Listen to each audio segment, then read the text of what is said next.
પૂરી આપણી સાથે જોડાઈ ગયા છે ડિટેલ્સની સાથે. તૃપ્તિ, ગુડ મોર્નિંગ. કઈ રીતે આજે સેક્ટર્સ ને સ્ટોક્સ આવી રહ્યા છે બ્રોકરેજ હાઉસીસના રડાર પર? ગુડ મોર્નિંગ ચાની.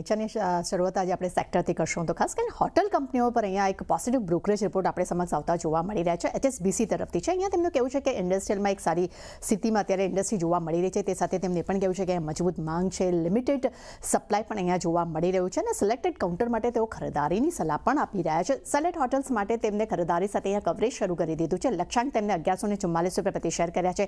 ITC હોટલ માટે પણ અહીંયા આપણને ખરીદારી સાથે કવરેજ શરૂ થતું જોવા મળી રહ્યું છે. લક્ષ્યાંક ₹226 પ્રતિ શેર કર્યા છે. લેમન ટ્રી હોટલ્સ માટે પણ અગર નજર કરશું, લીલા માટે પણ નજર કરીએ, ત્યાં પણ બંને જ કાઉન્ટર્સ માટે ખરીદારીની સાથે અહીંયા કવરેજ શરૂ કર્યા છે. લેમન ટ્રીની અગર વાત કરશું તો 179 એટલે કે 179 પ્રતિ શેરના તેમને લક્ષ્ય આપ્યા છે. લીલા માટે અગર વાત કરશું ત્યાં પણ આપણને સેમ ટાર્ગેટ્સ અહીંયા જોવા મળી રહ્યા છે. બીજી તરફ અગર જો નજર કરશો સામાઈ હોટલ્સ માટે, તો સામાઈ હોટલ્સમાં અહીંયા તેમને ખરીદારીની સાથે કવરેજ શરૂ કર્યું છે. લક્ષ્યાંક તેમને ₹244 પ્રતિ શેર કર્યા છે. ઇન્ડિયન હોટલ માટે અહીંયા માત્ર તેમને ખરીદારીની સલાહ આપી છે. લક્ષ્યાંક તેમને ₹874 પ્રતિ શેર અહીંયા આપ્યા છે. પરંતુ સામે તેમને વેન્ટિવ હોસ્પિટાલિટી છે, આ કાઉન્ટર્સ માટે તેમના રેટિંગ જે ડાઉનગ્રેડ હતા તેમને હોલ્ડ કરી દીધા છે અને લક્ષ્યાંક તેમને ₹838 પ્રતિ શેર અહીંયા તેમને અત્યારે ટાર્ગેટ આપણી સમક્ષ આપતા જોવા મળી રહ્યા છે. ત્યારબાદ હવે કન્ઝ્યુમર સેક્ટર્સ પર નજર કરશો. અહીંયા સેલેસે તરફથી આપણને બે કાઉન્ટર્સ માટે અહીંયા નેગેટિવ ટ્રેન્ડ રિપોર્ટ જોવા મળી રહ્યો છે. જ્યુબિલન્ટ ફૂડ માટે અહીંયા રેટિંગ તેમને અપગ્રેડ કર્યા છે.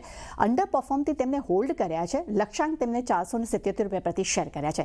વેસ્ટ લાઈફ ફૂડવર્ક્સ માટે વાત કરશું, ત્યાં પણ આપણને રેટિંગ અપગ્રેડ થતા જોવા મળે છે, હોલ્ડ કર્યા છે. લક્ષ્યાંક તેમને ₹500 પ્રતિ શેર કર્યા છે. પણ અહીંયા તેમના ખાસ કરીને રિપોર્ટ છે એ થોડાક નેગેટિવ સાઇડ પર જોવા મળી રહ્યા છે. અહીંયા તેમનું કહેવું છે કે ગત વર્ષ આ બંને જ કાઉન્ટર્સે લગભગ 29%થી 33% અહીંયા એક સારા ડાઉનફોલ તેમને અહીંયા જોવા મળ્યા છે. પરંતુ અહીંયા તેમનું એવું કહેવું છે કે હવે મજબૂત બેઝ અને હાઈ કોમ્પિટિશન ઇન્સેન્ટિવને કારણે કરીને જ્યુબિલન્ટ ફૂડ માટે ખાસ કરીને પ્રતિ સ્ટોર્સમાં કંપનીનો જે સેલ્સ ગ્રોથ છે ત્યાં ઘટાડો જોવા મળી શકે છે. એટલે ત્યાં એક સતર્કતા દર્શાવવાની તેમને વાત કરી છે. અને વેસ્ટ લાઈફની વાત કરશું, ત્યાં તેમનું કહેવું છે કે સરેરાશ EV એપિટા મલ્ટિપલ કરતાં લગભગ 22% ડિસ્કાઉન્ટ પર અત્યારે ટ્રેડ કરી રહ્યો છે. એટલે નો ડાઉટ બંને જ કાઉન્ટર્સ માટે તેમના તરફથી આપણે રેટિંગ તો અપગ્રેડ થતા જોવા મળી રહ્યા છે, પરંતુ કમેન્ટ્રી થોડીક નેગેટિવ સાઇડ જોવા મળી રહી છે. અને છેલ્લે નજર કરશું જે ફિનિક્સ મિલ, અહીંયા પરિણામ બાદ બે અલગ અલગ બ્રોકરેજ રિપોર્ટ આવ્યા છે. HSBC તરફથી ખરીદારીની સલાહ છે. લક્ષ્યાંક તેમને ₹2150 પ્રતિ શેર કર્યા છે. અહીંયા તેમનું કહેવું છે કે કન્ઝમ્પશન ગ્રોથમાં લગભગ વાર્ષિક ધોરણે 25% ગ્રોથ જોવા મળ્યો છે અને સૌથી ઇમ્પોર્ટન્ટ કંપનીની જે રેન્ટલ આવક જે છે તે વાર્ષિક ધોરણે અહીંયા 13% વધી છે.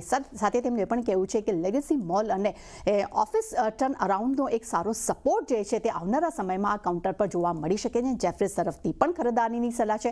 લક્ષ્યાંક અહીંયા તેમને ₹2000 પ્રતિ શેર કર્યા છે. અહીંયા તેમનું કહેવું છે કે બોર્ડ બેટ્સ જે અપસ્ટિક છે જેને કારણે કરીને 25% અહીંયા કન્ઝમ્પશન ગ્રોથ જોવા મળ્યો છે. પરંતુ સામે લીઝ ગ્રોથ હજી પણ અહીંયા એક કન્ઝમ્પશન કરતાં થોડુંક ઓછું જોવા મળી રહ્યું છે. પરંતુ સૌથી વધુ બેનિફિટ થશે એ છે કેપેક્સ બાદ જે ઓક્યુપન્સીમાં સુધારો આવ્યો છે તેનો એક ફાયદો આવનારા સમયમાં જોવા મળી શકે છે. તે કારણે તેઓ 17% લોંગ ટર્મ લીઝ આવક CAGRની પણ તેઓ અપેક્ષા રાખી રહ્યા છે. એટલે ચાની ડેફિનેટલી બે સેક્ટર છે એના પર તો ફોકસ રહેશે. સાથે ફિનિક્સ મિલ પર પણ પરિણામ બાદ જે પોઝિટિવ બ્રોકરેજ રિપોર્ટ આવ્યા છે તેના પર પણ નજર રહેશે.